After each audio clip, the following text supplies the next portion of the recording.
حضرت ابو ذر غفاری رضی اللہ تعالی عنہ فرماتے ہیں ایک دن میں مسجد نبوی میں آیا، رش کم تھا، حضور بیٹھے ہوئے تھے، میں حاضر ہو گیا۔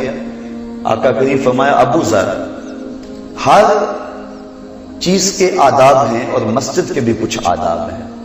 میں نے عرض کی حضور ارشاد فرمائیں مسجد کے آداب کیا ہیں؟ قال رکعتین، کہا 2 رکعتیں، جب مسجد میں آؤ تو 2 رکعتیں پڑھو، تحیت المسجد۔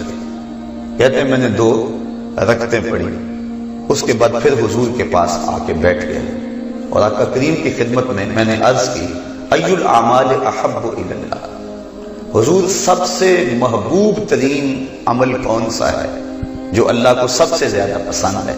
مجھے ارشاد فرما دیجیے۔ قال الایمان باللہ وجہاد فی سبیلہ، کہا اللہ پر ایمان لانا اور اس کے راستے میں جہاد کرنا، یہ محبوب ترین عمل ہے اللہ کا۔ کہتے میں نے پھر پوچھا ای المؤمنین اکملہم ایمانا، کون سے مومن ہیں جو ایمان میں کامل ہے؟ مومنوں میں سے وہ کون شخص ہے جس کا ایمان مکمل ہے؟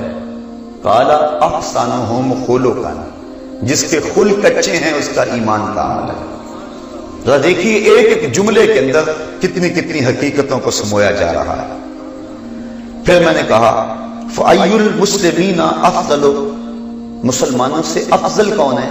قال من سلم المسلمون من لسانہ و یدہ، جس کے ہاتھ اور جس کی زبان سے دوسرے مسلمان محفوظ رہے۔ یہ جو ہم کہتے ہیں نا السلام علیکم، یہ تحیت المسلم ہے، یہ دوسرے مومن بھائی کو ضمانت دینا ہے۔ السلام علیکم، تجھے سلامتی ہو، یعنی میرے بھائی تیری عزت، تیرا مال، تیری آبرو اور تیری جان، اس کو میرے سے کوئی خطرہ نہیں ہے۔ السلام علیکم، میری طرف سے تجھے ضمانت ہے۔ اور وہ آگے سے کہتا ہے وعلیکم السلام، میرے بھائی پر میری طرف سے تجھے بھی ضمانت ہے، تو میری طرف سے بے خوف ہو جا، میرے سے تجھے کوئی خطرہ نہیں ہے۔ کاش ہم السلام علیکم کا مفہوم سمجھ جائیں تو معاشرے میں روشنی اور نور آ جائے، لیکن آج تو حالت ایسی ہو گئی ہے معاشرے کی کہ وہ کسی نے خوب عکاسی کی کہ گھر کی آگ بجھی تو کچھ سامان بچا تھا جلنے سے، گھر کی آگ بجھی تو کچھ سامان بچا تھا جلنے سے، وہ بھی ان کے ہاتھ لگا جو آگ بجھانے آئے تھے۔ یہ ہمارا معاشرہ ہے، جبکہ السلام علیکم جو تحیت المسلم ہے اس کا معنی یہ ہے کہ تیری جان، تیری آبرو، تیرا مال، تیری عزت مجھ سے محفوظ ہے۔ حضرت لقمان حکیم فرماتے ہیں کہ 4000 نبیوں کی وصیتوں کو میں نے جمع کیا اور ان میں سے میں نے 8 کلموں کا انتخاب کیا، اور ان میں سے ایک کلمہ یہ ہے جب کسی کے گھر جاؤ تو اپنی آنکھ پر پہرے بٹھاؤ، کسی کے گھر میں جا کے خیانت کا ارتکاب نہ کرو۔ تو جب بندہ کسی کو السلام علیکم کہہ دیتا ہے تو اس کا مطلب یہ ہے کہ میری طرف سے تو بے فکر ہو جا، میں تجھے سلامتی کی ضمانت دیتا ہوں۔